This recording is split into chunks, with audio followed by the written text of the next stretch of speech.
Bonjour, je suis Philippe Gallois alias Tapis Moquette, donc auteur de jeux, joueur de jeux, ex-reviewer et puis maintenant je suis chez un éditeur. Cite-moi 5 jeux dont tu ne peux pas te passer. Alors parmi les jeux que j'adore, il y en a un que je reçois régulièrement, c'est Space Hulk, donc ça date des années 80, c'est un vieux jeu. À l'époque on hallucinait parce que c'est déjà avec des figurines, des systèmes de ce qu'on appelle l'Améritrash, tout ça avec des dés. Donc quand je sortais ça avec mes copains, ils venaient tous à la maison, donc c'était indispensable. Un autre jeu que j'aime beaucoup et que je ressors régulièrement, c'est un vieux jeu aussi, mais c'est Full Metal Planet. Donc c'est simplement pour mettre la patte à mes copains parce que j'ai fait plein de parties. En plus récent, comme je suis chez un éditeur, j'ai l'avantage de pouvoir tester des jeux en avance qui ne sont pas encore sortis. Donc je joue beaucoup à Brasil, que j'aime beaucoup, et puis à Vertu, que j'aime beaucoup aussi. Mais bon, il y en a d'autres. Et chez d'autres éditeurs, j'aime bien par exemple, alors ça fait déjà 4, donc chez les autres éditeurs, j'aime bien Les Ruines perdues de Narak, parce que c'est un jeu qui est accessible un peu à tout le monde, que tout le monde prend vite en main. Et c'est un jeu où on peut faire découvrir la règle un peu en jouant, finalement. Donc c'est ça que j'aime bien, parce qu'on démarre très vite la partie et ça reste un jeu assez costaud. Je peux brancher jeu costaud, donc voilà. Combien de fois joues-tu par semaine ? Alors, plutôt, la question, ça serait combien de fois je ne joue pas par semaine. C'est-à-dire rarement que je ne joue pas. Voilà. Ah ouais, alors en plus c'est pas forcément du jeu de société, ça peut être du jeu de rôle, ça peut être du jeu du jeu vidéo aussi un petit peu. Voilà, je me rappelle pas ne pas avoir joué.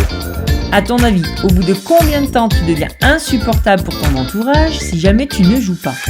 Alors non, parce que je trouve toujours quelque chose à faire. D'ailleurs ma compagne me le dit tout le temps, c'est-à-dire si j'ai pas de joueur sous la main, je vais lire des règles, ou je fais parfois des jeux en solo, genre le 7ème continent, que j'aime beaucoup aussi d'ailleurs. Donc je pense pas être quelqu'un insupportable au niveau des jeux. Connais-tu ton budget jeu ou tu n'as aucune limite ? Alors ça c'est une question un peu indiscrète comme je pense, mais bon on va dire que du temps où j'allais à Essen, j'y vais un peu moins parce que j'habite au fin fond de la Bretagne maintenant. Mais c'était un retrait, je parle que du budget jeu de 1500 € à la banque. Voilà, plus les jeux de l'année, faut rajouter derrière. Non, je revenais à 40-50 boîtes. Quelle est la pire chose que tu aies faite au cours d'une partie ? Alors, de mémoire, je vais en avoir plusieurs, mais de mémoire, je crois que c'est... J'en ai cité 2 même d'ailleurs. La première, c'est je me suis endormi pendant un jeu. C'était un jeu de rôle, c'est excusable, parce que la partie, c'était... on a fait une journée, une nuit, une journée, une nuit et un bout de la journée, donc forcément, au bout d'un moment, le corps dit non. Mais on était vraiment accros, c'était à l'époque Donjons et Dragons, le premier jeu de rôle qui était sorti, et j'ai passé des heures et des heures là-dessus. Et je crois que la seconde, c'est d'avoir joué à un jeu où j'ai dit moi je crois que je vais faire ça, je vais prendre mon pion, je vais bouger là, je prends ça, je déclenche ça, ce qui me rapporte ça, et j'ai donc 40 points. Et là on m'a dit non, c'est pas ta couleur de pion. Voilà. Quel est le jeu qui n'est vraiment pas fait pour toi, mais que tout le monde adore ? Alors, je vais faire jeter des caillasses si je dis ça, mais j'ai pas accroché à Terraforming Mars par exemple. Voilà. Et je pense qu'il faut que je rejoue. Quel est le jeu que tu adores, mais on n'en parle pas assez à ton avis ? Moi, j'aime bien jouer à un truc qui s'appelle Nocturion. C'est un jeu c'est un jeu médiéval fantastique, j'aime bien cet univers-là. Je vais pas rentrer dans tous les détails, mais on a des créatures, tout ça, c'est vraiment pas mal. Un jeu de ressources et d'objectifs. Je veux dire, c'est un super Splendor amélioré dans la mécanique. Et au niveau thématique, c'est du médiéval fantastique et j'adore ce thème-là. Avec qui tu adores jouer ?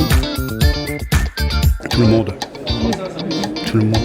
Même des enfants, alors bien sûr ça dépend des jeux forcément, mais des personnes âgées, des enfants, mais quand je fais de l'animation, je prends plaisir à voir leur plaisir. Donc j'adore jouer avec tout le monde. Quel est l'endroit le plus insolite où tu as joué ? J'aime bien que ça soit bien organisé, donc j'ai pas d'endroit insolite de mémoire là, comme ça. T'as joué à quoi hier ?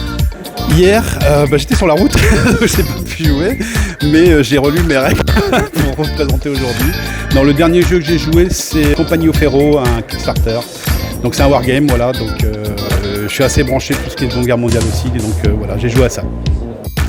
Merci beaucoup pour le temps que tu m'as accordé pour cette micro-interview. Salut à tous, amusez-vous bien et suivez Valérie et Star Champion, c'est important.